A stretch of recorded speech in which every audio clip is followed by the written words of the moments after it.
Hello everyone, welcome to Byjus Exam Prep IAS. Welcome to the Hindu analysis for 12th May 2024. Now, let us see what all articles are we going to cover today. As you all know, the newspaper is full of articles related to elections and a lot of them would not be that beneficial for our exams. So there is a paucity of articles presently as far as the analysis is concerned. Still, for the day, the first article that we have taken is regarding the elections only. What are the rules on contesting seats? That's the first topic that we shall be covering. Second one is encroachments, land diversions threaten Delhi Ridge, the national capital's lungs. The third one is how is India streamlining the pharma sector. The fourth one is study shows impact of climate hazards on women and children. These are the four topics which are important for mains, but then again very limited important points with regards to mains in these four topics also. The prelims bias, they are having three topics. The number one, author Ruskin Bond awarded Sahitya Akademi Fellowship. Number two, the magpies of the Himalayas. And the number third article being, can heavy snowfall and rain contribute to some earthquakes? So without wasting the time, let us look at the first topic for the day. And as you all can see, the topic is, what are the rules on contesting seats? Now, this article that has been written here, it has been written in the context of the decision of Mr. Rahul Gandhi to participate in the elections from, or to contest the elections from Rai Bareli also. As you all know, he's already been contesting from Wayanad. So basically, this article is talking about how a candidate can fight from more than one place.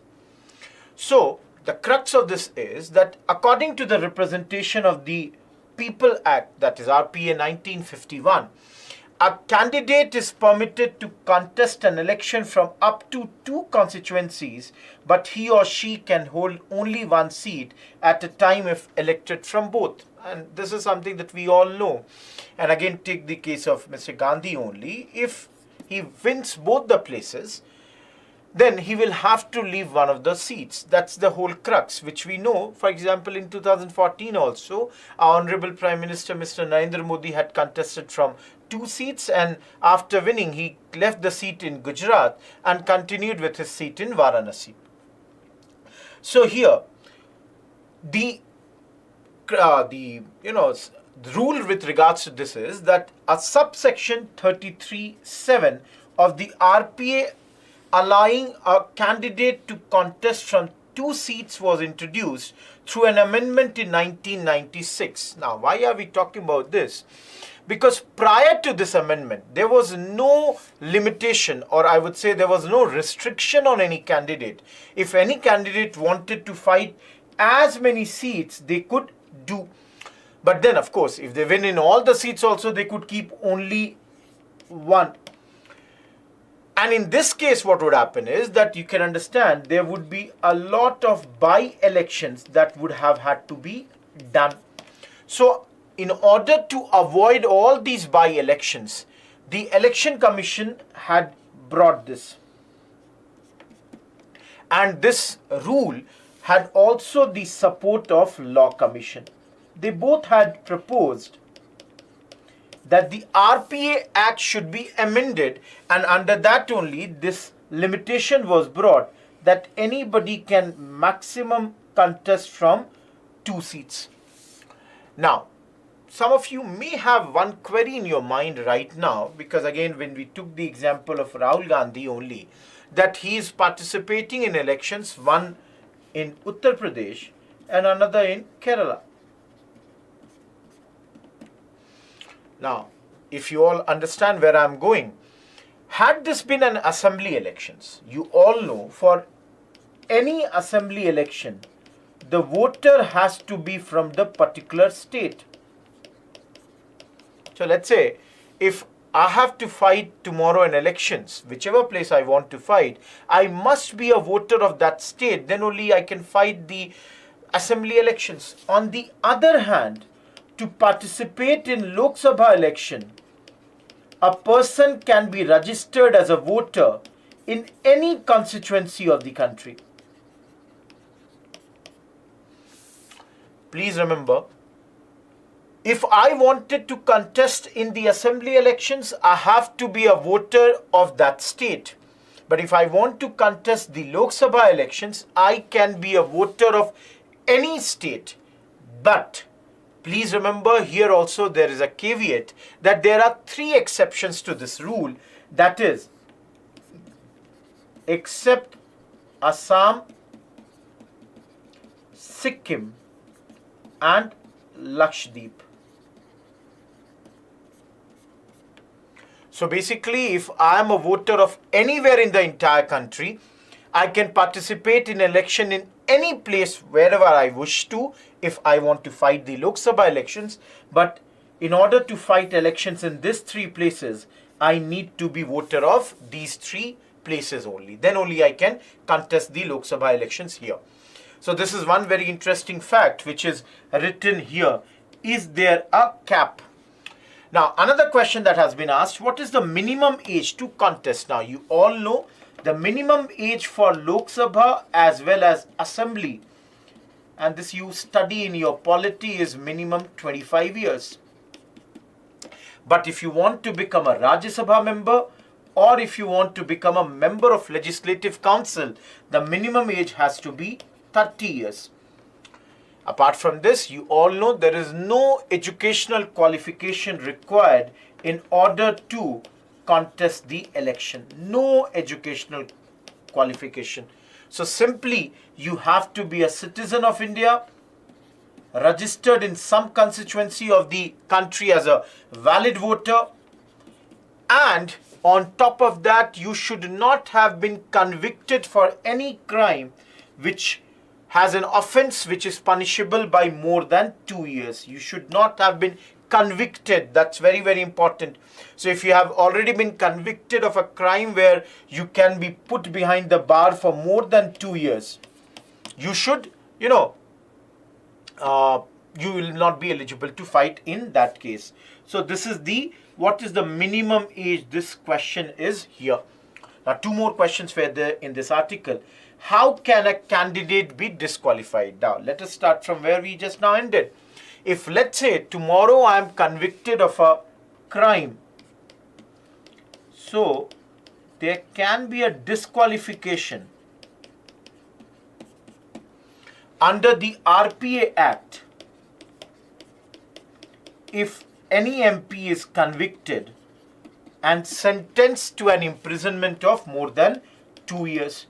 So that leads to disqualification. And another is, you all also know the office of profit criteria.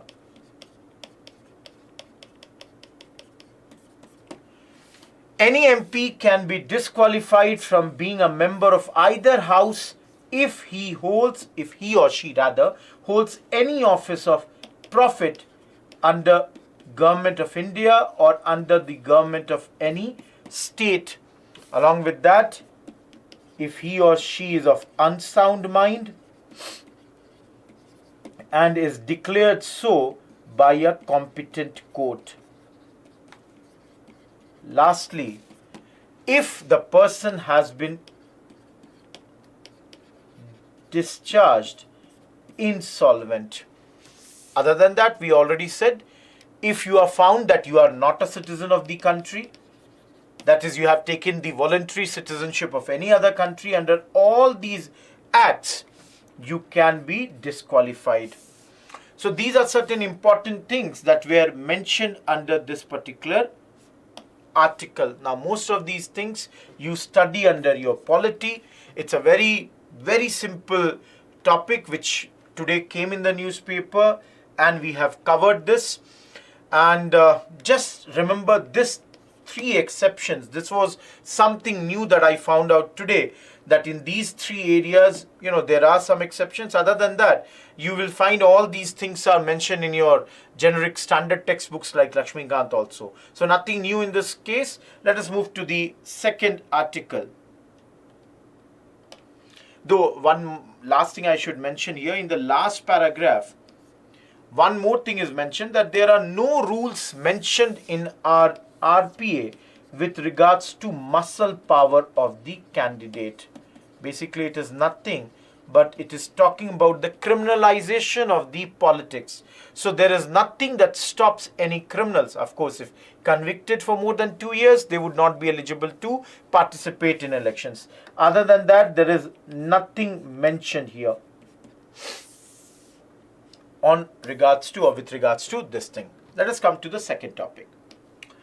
Now, today on the front page only, you had this encroachments, land diversions threaten Delhi Ridge, the national capital slums. Many of you must be, the students who would have joined this session from Delhi. Delhi Ridge, that right from, North Delhi till almost towards the southern parts, towards Gurgaon, the green belt of Delhi, what we call, or the lungs of Delhi that we know it as. So there, what has happened is that a commission was appointed, and that commission is saying that a lot of encroachment has happened. So this was a centrally empowered committee, and this has reported to Supreme Court. Everyone, in the first paragraph only, they have mentioned that around 308 hectares have been encroached and around 183 hectares have been diverted for non-forestry purposes. No need to remember the exact numbers. You should remember that this is the total hectares of forest land, and out of this, around 5% have been encroached upon. You can see here. So no need to remember the exact number. Just remember this, that 5% has been encroached. Now, as you can see, the Delhi Ridge is mentioned. What exactly is Delhi Ridge? So the Delhi Ridge is the tail end of the ancient Aravallis, which is around 1500 million years old and stretches through Delhi, Haryana, Rajasthan and Gujarat. So all of you in geography, you study that the Eastern Ghats, Western Ghats, you can see here the Eastern Ghats run parallel to this coastal areas. Similarly, in this area also you have these Western Ghats, and then towards Haryana and Rajasthan, and this ridge almost reaches, and near Haryana and Delhi it comes to an end. So this portion which is here is the part of the ancient Aravalli. You all know a very, very important, I would say, geographical feature of our Western India's part. And a lot of you study about the Aravallis when you are talking about the monsoons, why there is less rainfall in this all area and all that. So this stretch is almost around 1500 million years old. And the thing is, this committee is saying that the management of the ridge land, which as you can see is mentioned as green lungs of the national capital. Now, those who have been there, if you are from North Delhi near Vishwavidyalaya and all, I have seen people, they go in these parks, they do their morning exercises. It's so peaceful, so serene in this area. So here, what is being mentioned is around 5% of the forest land is under encroachment, and rate of diversion is on the rise, and 4% has been diverted. So this is only going up. Now this is very, very vital, very ecological, geographical feature, stands at a critical juncture marred by a myriad of challenges. Now what are the challenges? The challenges here are that the population of this area is increasing multifold. Continuously Delhi's population is increasing, and that's creating a lot of pressure on these green lungs of the national capital. Along with that, rapid exploitation is happening as far as the resources are concerned.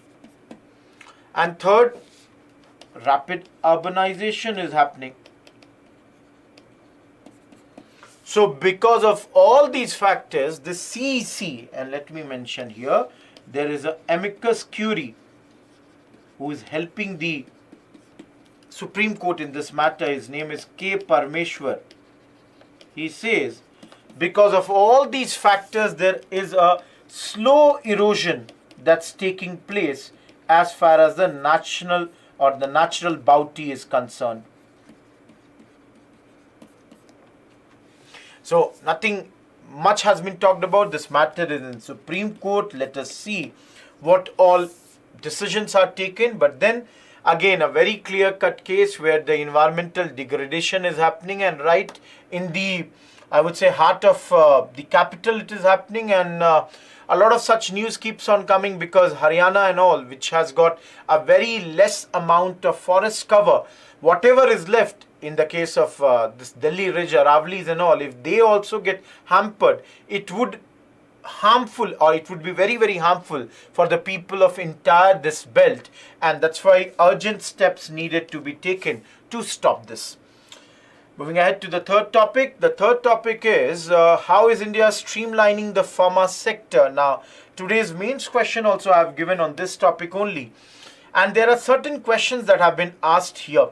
One, they have given a context. Second, they have written what is our role in the pharma market. Third is the impact, about the issues, the challenges, and what about the quality of manufacturing. These are certain things that have been raised here. Now, the important things that I have taken out of this article is, overall, India is third ranked worldwide as a producer of drugs and pharmaceuticals by volume. You can see we are a major global player when it comes to pharma sector. We export to around 200 countries and territories. Indian pharmaceutical industry supplies 62% of the global demand for vaccines. Now, this all you must have known, you must have studied when this COVID was going on, how the world was looking at us to supply the vaccines all over the world. And our institutes, our industry, serum institutes and all, they worked at that point of time to provide this to the whole world. Now, third thing, and this is the thing which is in news, the Central Drug Standard Control Organization, CDSCO, has withdrawn powers delegated to state licensing authorities to issue NOCs, no objection certificates, for manufacture of unapproved, banned or new drugs for export purposes. Now, this is a very, very recent announcement.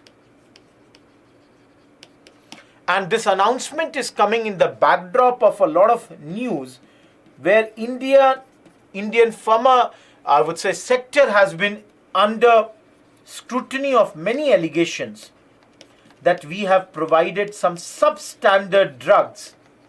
You all must have studied a few months ago, cough syrups and all that were provided by India. Certain African countries, certain Central Asian countries, they had basically accused us of providing some substandard drugs, and this had caused a lot of health concerns. So, as I already said, what is our role here? You can see we are a very, very major global partner. Apart from this, in this article, it is also mentioned that we are leading supplier of DPT, that is diphtheria. Let me write this. Diphtheria, pertussis, and tetanus. Similarly, we are the leading suppliers of BCG and so many other vaccines, measles vaccines, etc. Under this circumstance, if the allegations of substandard drugs keep on rising, it will harm overall the entire sector. So this was what is our role and what is the backdrop, under which backdrop this article has been written. Now, what will be the impact? As I said, we are a key player. We are very, very important player as far as the international medicine market is concerned. Let me take one extra page.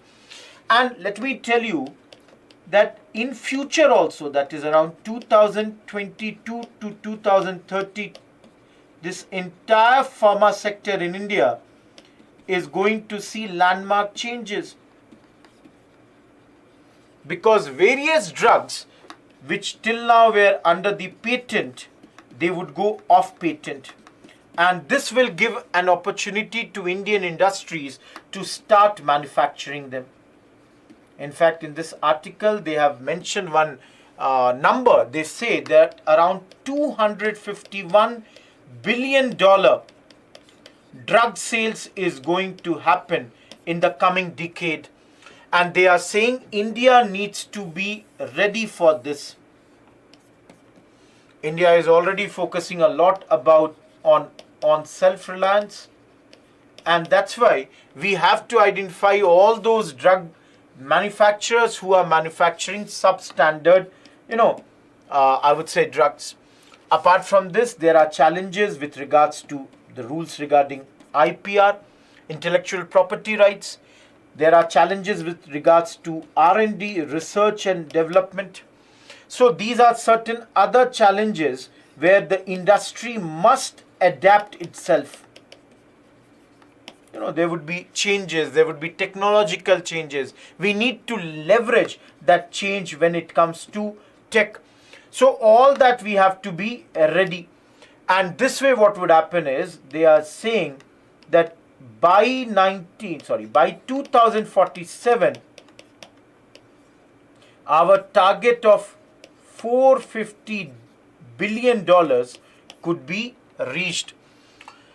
Last paragraph here talks about what about the quality of manufacturing. As I said, that there have been some reports, and in the British journals it has been pointed out that the Indian government has cracked its whip. They have cracked down on 18 drug companies for poor quality manufacturing. Apart from this, they have cancelled licenses of 10 pharma companies. This was done in March, where almost 76 drug firms which were operating in 20 states, they all were inspected. Please understand, only 76 drug firms, whereas India has 10,500 companies. So this is a very, very big sector. And here the government is looking after all this, because again I'll write here why we are looking into this, because there were some allegations about the cough syrups which caused kidney problems and death in the Republic of Gambia. And under these circumstances, the change in rule where now only CDSCO will have the right to issue these licenses. So this is a very, very important thing. This pharma sector is very important for us. Please read this article, because if you ask me, today's newspaper, this is one article which you do and you will be very much knowledgeable about, or you would be knowing more than enough with regards to pharma sector to frame a 10 or 15 marker answer with regards to this topic. Fourth topic of the day, again, study shows impact of climate hazards on women and children. Again, personally, if you ask me, I could have left it on another day, but then I have taken it today because there were very less articles. There is a report's name is mentioned here. How does climate change impact women and children across agroecological zones in India? A scoping study. This is the name of this article. Who has got this article, or the study done? This has been done by Ministry of Women and Child Development. What is the crux of their report? The crux of their report is that the women and children in Bihar, Gujarat, UP, Maharashtra, MP, Andhra, West Bengal and Telangana are particularly vulnerable to climate change related disasters. This is revealed by this internal study commissioned by Ministry of Women and Child Development. Now, if you all see, I would say barring the 3 states south, that is Tamil Nadu, Kerala and your Karnataka, plus if you look here, the states of northeast, which is not mentioned, all the 8 states of northeast are not mentioned, and then the states of western India here, Haryana, Punjab, Jammu and Kashmir not being there. Apart from that, if you see, more or less the entire country is mentioned, and you can say Chhattisgarh is also not there. So you can see here 1, 2, 3, 4, 5, 6, 7, 8 states are mentioned. the big 8 states are mentioned where there would be a lot of problems. They are mentioning children exposed to climate hazards are more likely to be stunted, underweight, and more vulnerable to early pregnancies, it elaborates. The study also points out that northern plains, including parts of UP, have hotspots for stunting, while parts of northern Maharashtra and southern Madhya Pradesh are hotspots of underweight children. Now, again, let me tell you, it's practically impossible for you to remember every place which is, hotspot of a particular problem. But in this article, on the page number 7, they have given one data. According to that, 183 districts are vulnerable to hydrometeorological disasters like cyclones, floods, whereas 349 districts, they are vulnerable to droughts. So this is the major thing which you should remember here. This this study I've already mentioned is done by MS Swaminathan Research Foundation. So there is a lady's name mentioned under this, Soumya Swaminathan, the chairperson of this foundation, and she was the former chief scientist at World Health Organization. And this is the report that they have mentioned. Now, apart from this, the study also mentions 6% children are more likely to be stunted, 24% more likely to be underweight, 35% would experience reduction in minimum diet diversity, and 12% would see increase in likelihood of death. These all are the pointers mentioned here under this article. Again, if you ask me, today this news has come, and again there is a positive article, so we have taken. Apart from this, there is also talk about heat waves that would be there in many other parts of our country, which you can keep in mind. Again, if you ignore this article also, and if you just remember 2-3 important facts, that's more than sufficient. Now for prelims, 3 articles. Number 1, author Ruskin Bond awarded Sahitya Akademi Fellowship. Now, Ruskin Bond has been awarded this. This is the highest honor given by the literary organization. One line about him, that where was he born, though I must say he presently stays in Mussoorie. What are his notable works? Now, in this paper, these all are the notable works mentioned under Mr. Ruskin Bond. These are the books that he has written. Now, already awarded by Padma Shri, Padma Bhushan, and now being bestowed by Sahitya Akademi Fellowship. Now, this is given by Sahitya Akademi, that is India's National Academy of Letters. At one point of time, the numbers of fellows never get exceeded by 21. So at one point of time, there will be only 21 fellows under this. And this is basically, fellows who are known as immortals of Indian literature.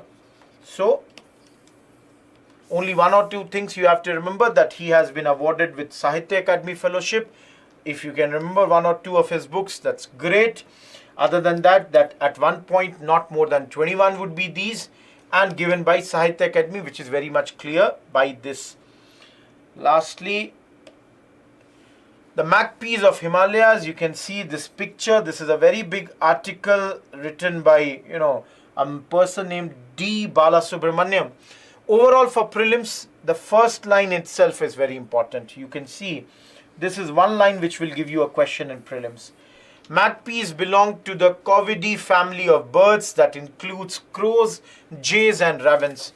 In this entire article, if you ask me, I would remember this. These birds, as you can see here, the picture of this bird, these are remembered as birds which are very noisy. You know, in many cultures they are mentioned, some places they are considered as good omens, some places they are considered as bad omen. And in the second paragraph, it's written that the best sightings of this varieties are in the corridor right from western Sikkim.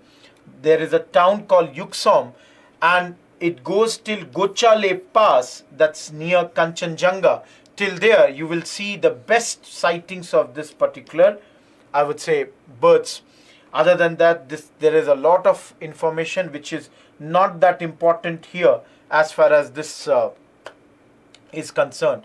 And the first line for prelims, just remember, that's more than sufficient.